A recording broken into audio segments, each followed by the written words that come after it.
The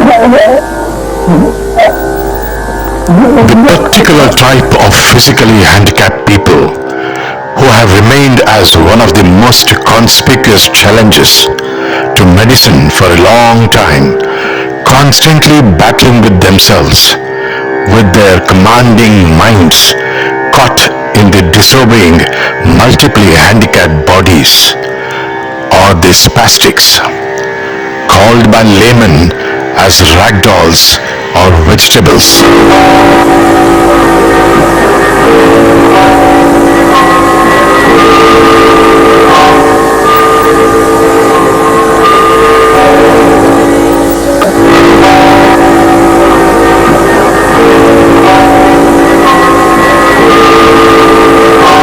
Spastics are people afflicted by cerebral palsy or brain paralysis.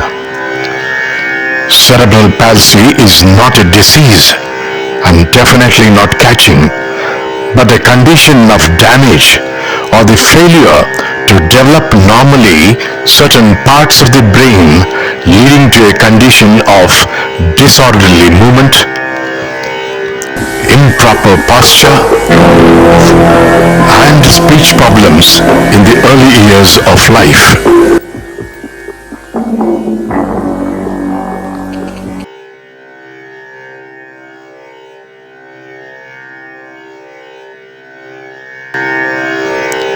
Some are so lightly affected that they have no conspicuous disability at all. They may be clumsy in their walk, or they may have problems with their hands or speech. Some may be so seriously handicapped that they are almost lifeless.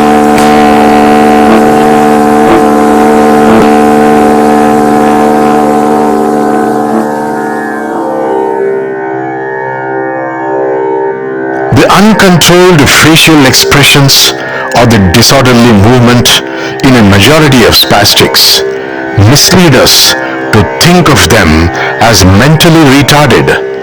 But the irony is that some of them who seem to be severely mentally challenged are in fact least disturbed in their intellect.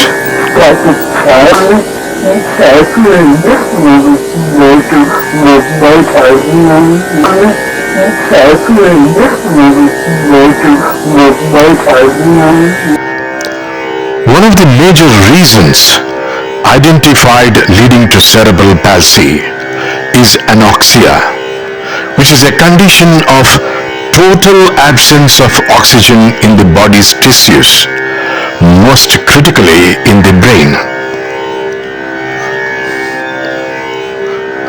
Some of the major causes identified so far leading to this condition of anoxia may arise during pregnancy,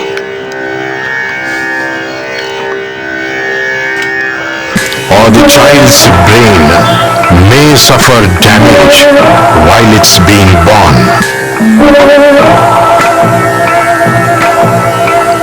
During pregnancy, severe anemia of the carrying mother,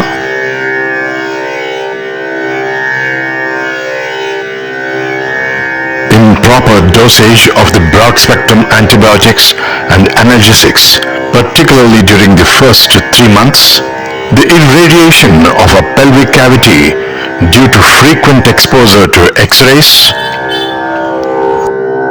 the uteral and the placental infections that may be passed on to the fetus by the carrying mother, some embryonic malformations due to many reasons,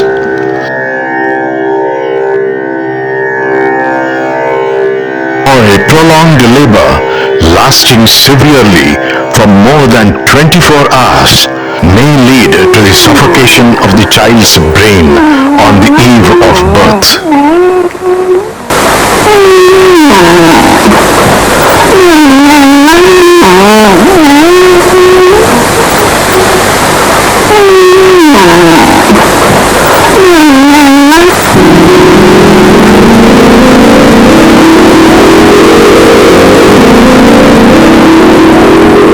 During birth, Some of the abnormal deliveries, like the breech delivery,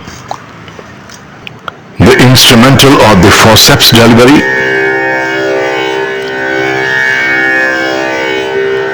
a complicated cesarean sometimes, a contracted pelvic delivery because of the narrow pelvis of the woman, or the umbilical cord itself strangulating the child. The blue babies born because of asphyxiation or the obstetric injuries caused during such deliveries may give one of the earliest signs of a handicap by a delayed birth cry or a late clarion call of life.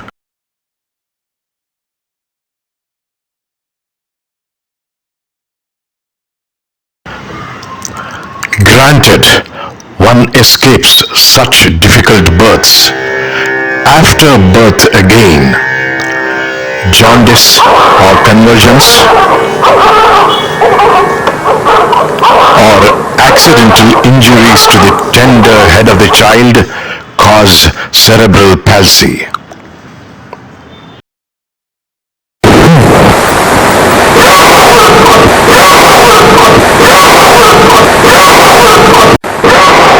For no mistake of theirs, these children are born as the medical statistics show, surprisingly one in every 400 births to venture through the tough, merciless lanes of life.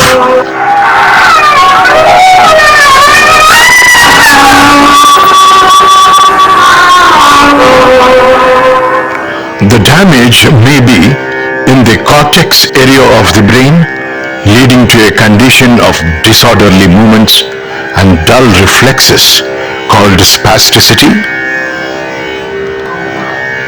The damage may be in the basal ganglia, leading to the frequent involuntary movements of the body called athertosis. Or the damage may be in the cerebellum, causing loss of balance called ataxia.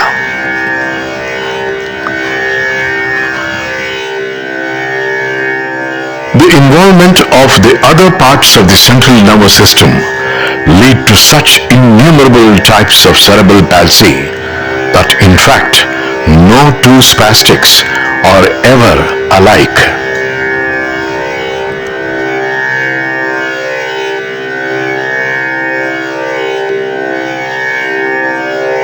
Some of the earliest signs that are sneakishly displayed by cerebral palsy that may often go unnoticed are the delay in the milestones of the developing child, like the child not able to roll over,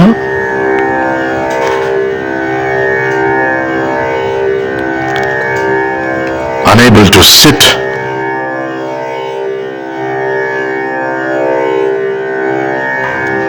unable to walk, or not able to speak till a very late age with the drooling of saliva from the corners of the mouth.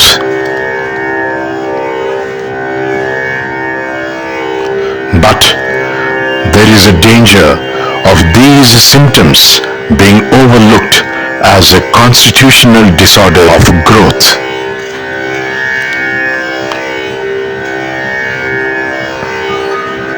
Granted, these symptoms are recognized and diagnosed, it must be followed by a skillful and speedy treatment. But it's precisely when the question of treatment comes that cerebral palsy raises its hood of challenge to the doctors. The damaged brain cells or neurons are irreparable, which means there is no cure for cerebral palsy. However, attempts at treatment are made through surgery, by removing the damaged tissues, or elongating the tendon, muscles or nerves by grafting techniques,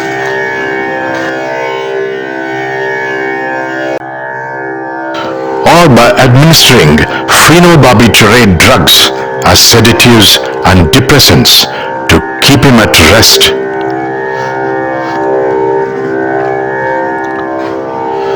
or by therapies like the physio, the speech, the occupational or vocational, provided by a very limited number of spastic schools and hospitals.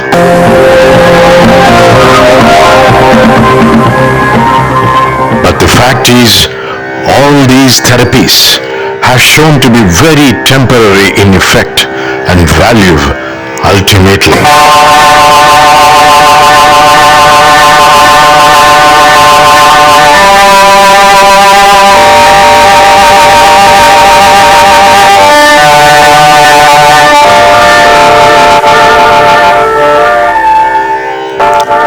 This helplessness reaches its peak when at a matured phase, terrible emotional upheavals with the suicidal tendencies even may start gripping the spastics when their frustrated minds start detesting their annoying, floppy, dragging, multiply handicapped bodies, ending up adult ripe spastics in lunatic asylums ultimately.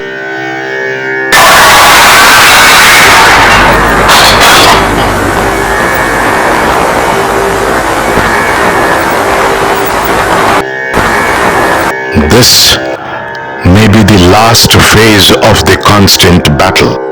To prevent them from reaching such emotional dead ends, it's better they're trained right from the beginning to be never defeated by life, but face it in a robust, manly way with an assurance and confidence that the mind or the will is more powerful than the body, and by that mind live like Anil, a spastic owning a handicraft showroom,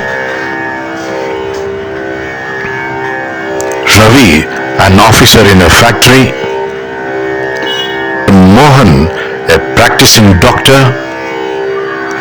Lakshman, an engineer, Raju, a bank employee, all living by their robust minds, conquering their meek, faltering bodies.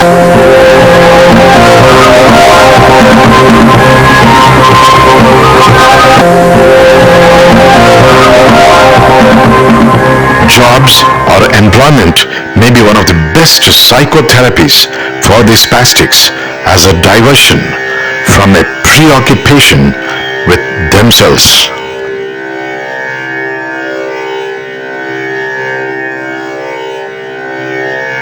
As far as modern medical research is concerned, hopes in the form of activating the dead neurons by placing microcomputerized chips are given by a few biomedical engineers. But till there is a breakthrough in medicine, the only solution at our disposal is prevention.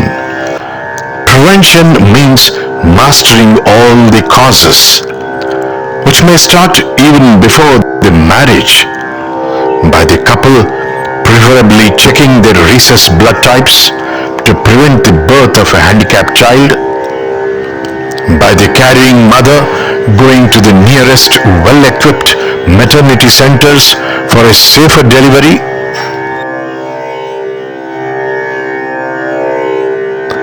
and by the cautious parents handling their children with all care.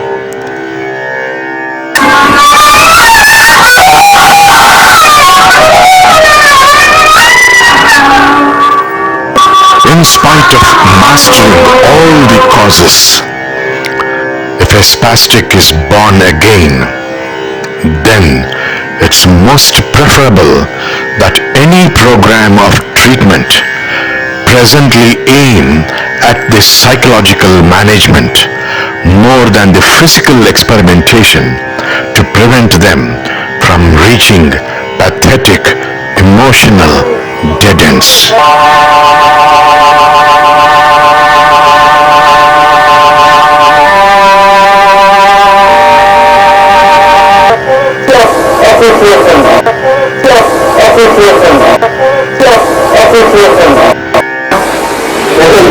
Treatment energy and work every life for doctors